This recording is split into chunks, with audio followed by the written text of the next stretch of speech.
About 20 years ago, a friend of mine named Joe started doing something I've never forgotten. Every once in a while, not on any schedule, not for any particular reason, my phone rings and it's Joe. His calls go something like this. Actually, which reminds me, just this past Saturday morning on his way home from pickleball, he called to tell me he was thinking about something he saw I wrote about on LinkedIn. Sometimes the calls also say things like, "Hey, I ran into someone and I think you two should meet. No idea if anything comes of it, but you're both thinking about the same things and I figured why not." That's how his calls go.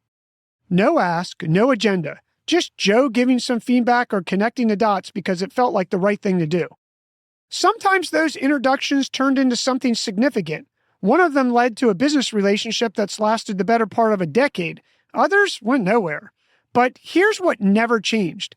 Every single time Joe called, it felt good, and I always answer the phone when I see his name come up. That specific combination of being seen, being thought of, and being valued is something you can't manufacture or fake.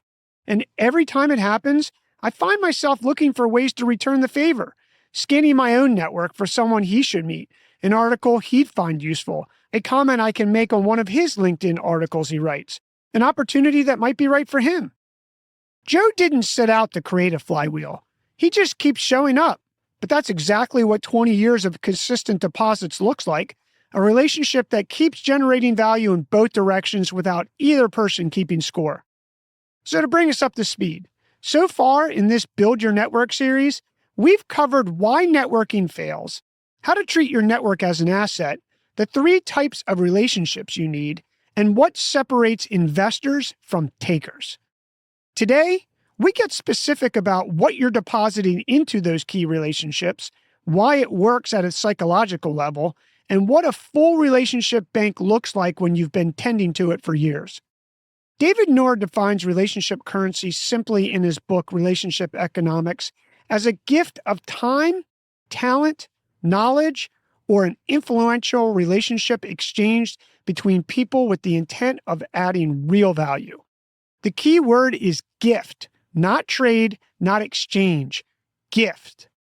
It's how you bridge the gap between the relationships you currently have and the ones you need.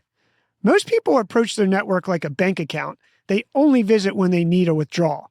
The relationship sits quiet for months or years, and then suddenly there's an ask, a job lead, a reference, an introduction. And the person on the receiving end, even if they say yes, feels the imbalance. So what does a deposit look like?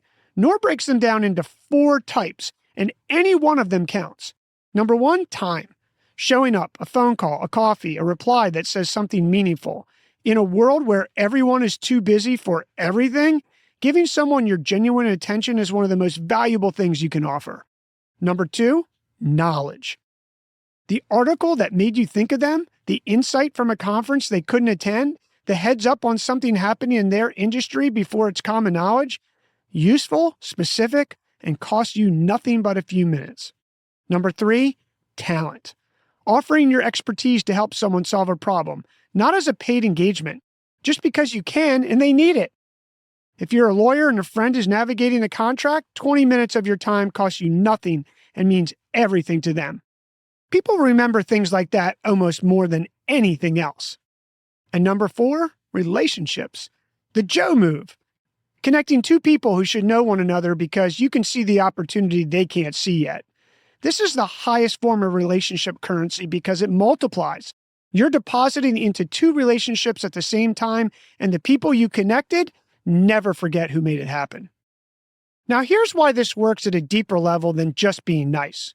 Robert Cialdini, whose research on psychology of influence spans decades of peer-reviewed study, identified reciprocity as one of the most powerful and universal forces in human behavior.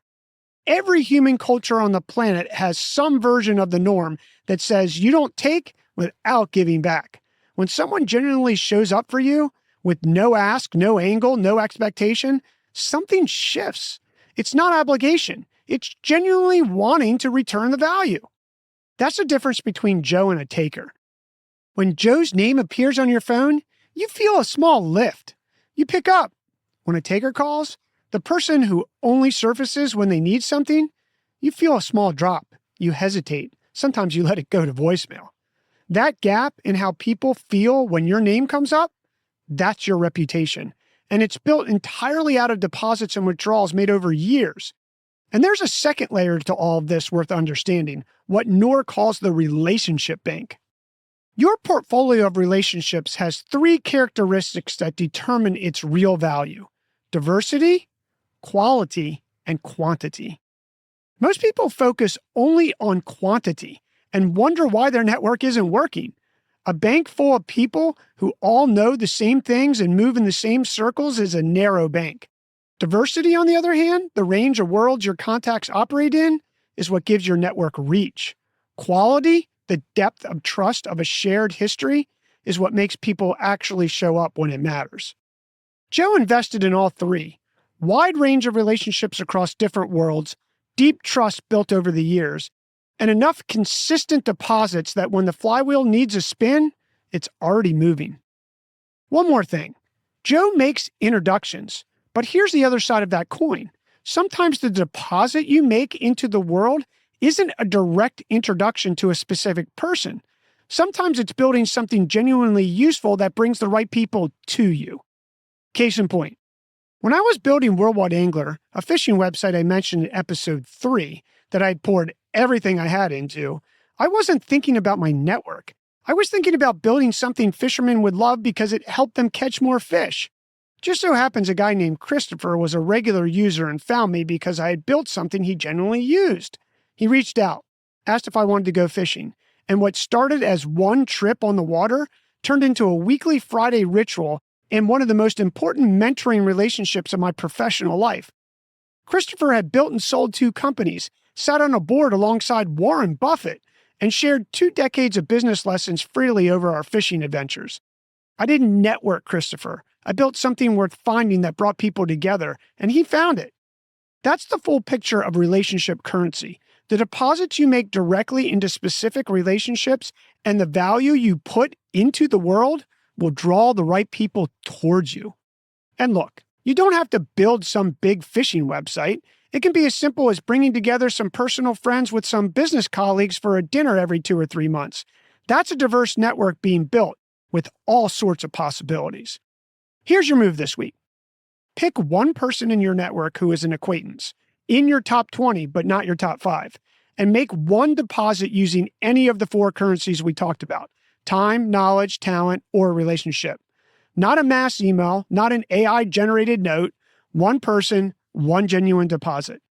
Remember to download the workbook from the link in the show notes so you have all the work from all these episodes in one place. And in the next episode, we'll uncover the handful of people who can genuinely change your trajectory, who they are, how to identify them, and what it takes to earn their attention. Your move.